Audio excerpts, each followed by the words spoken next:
Iran का इतना बड़ा हमला था कि जो कि इजराइल की दक्षिणी एरिया को छोड़कर सभी एरिया में यानी कि सभी क्षेत्र में हमला किया गया और रॉकेट की बारिश की गई। सभी जगहों पर मिसाइल की बारिश की गई जो किसी क्षेत्र में दक्षिणी को छोड़कर उत्तर पूर्व पश्चिम मध्य पूर्व क्षेत्र में उसका असर रहा और हर एक जगह पर मिसाइल जाके हिट किया और गिरा।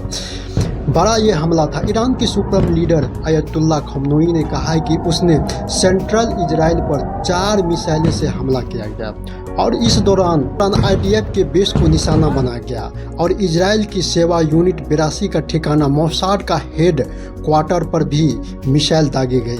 ईरान ने इजराइल पर करीब 150 बैलिस्टिक मिसाइलें समेत 400 प्रोजेक्टाइल मिसाइल से हमला किए। इनमें सबसे लंबी दूरी तक मार करने वाली ड्रोन और क्रूज मिसाइल भी शामिल है। मंगलवार रात लगभग 10 बजे इजराइल पर करीब 500 रॉकेट दागे। इससे पूरा इजराइल रॉकेट से सायरन बजने लगा। इजराइल तुरंत सभी लोगों को बम सेंटर में शरण लेने की सलाह दी। इजराइल और ईरान में सबसे ज़्यादा ताकतवर कौन है? नमस्कार दोस्तों, सैनिक के मामले में ईरान ज़्यादा ताकतवर है जबकि इजराइल टेक्नोलॉजी में बेहतर है। ईरान के पास मिसाइल और बहुत ज़्यादा है लेकिन इजराइल के पास शानदार कवच, जिसको आयरन डोम बोलते हैं। मिलिट्री ताकत की बात करें तो दुनिया के 145 देशों की ग्लोबल रैंकिंग में ईरान 14वें स्थान पर है जबकि इजराइल 17वें पोजीशन पर है। इजराइल के पास कुल सेना 6.70 लाख है। ईरान के पास कुल सेना 11.80 लाख है। इजराइल के पास 89,000 वायु सेना है। ईरान के पास 42,000 वायु सेना है। इजराइल के पास 5.26 लाख थल सेना है। ईरान के पास 3.50 लाख थल सेना है। इजराइल के पास 19,509 सैनिक है। ईरान के पास 18,509 सैनिक है। इजराइल के पास 241 लड़ाकू विमान है। ईरान के पास 186 लड़ाकू विमान है। इजराइल के पास 12 ट्रांसपोर्ट विमान है जबकि ईरान के पास 129 ट्रांसपोर्ट विमान है और 1370 टैंक है इजराइल के पास जबकि ईरान के पास 1996 टैंक है।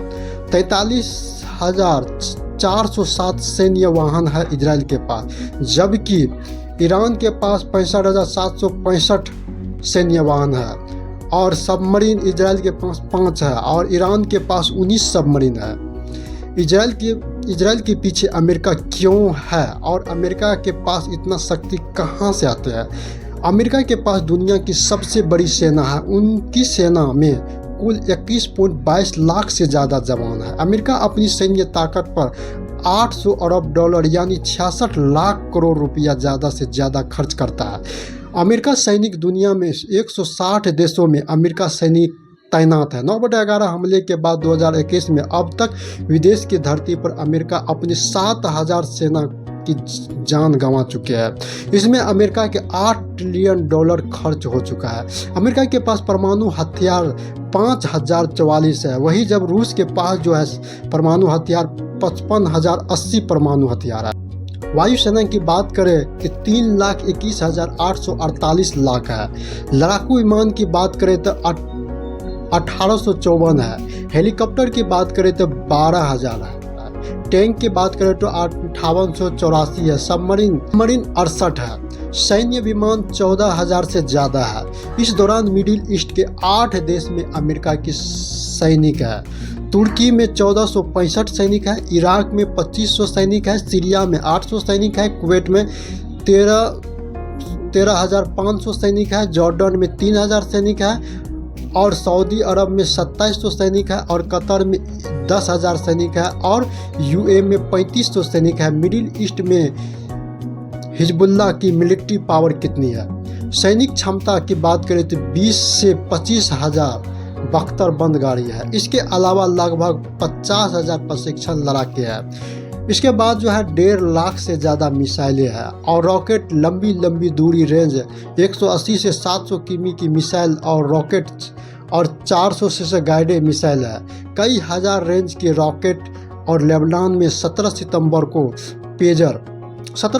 को पेजर डिवाइस ब्लास्ट हुआ और अगले दिन वॉकी टॉकी में की गई विस्फोट हुए थे। इन धमाकों से 39 लोगों की जान गई थी और 3,000 से ज़्यादा लोग घायल हो गए थे।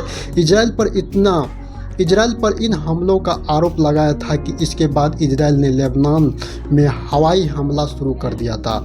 CNN के मुताबिक इजराइल के हवाई हमले में 1100 से ज़्यादा लेबनानी नागरिक मारे जा चुके हैं। हिजबुल्लाह के डिप्टी लीडर शेख नईम कासिम ने इजराइल से जंग के लिए तैयार है। ईरान ने पूरी इजराइल पर मंगलवार रात लगभग 11 बजे 500 से ज़्यादा बैलिस्टिक मिसाइलें दागे। हालांकि इसमें अब तक की बड़े नुकसान की खबर है। नेतन्याहू पूरे इजराइल में इस दौरान नागरिकों को बम सेंटर जाने को कहा गया। हमले के बाद ईरान ने कहा है कि नसरुल्लाह की शहादत का बदला लिया है, तो अभी शुरुआत है।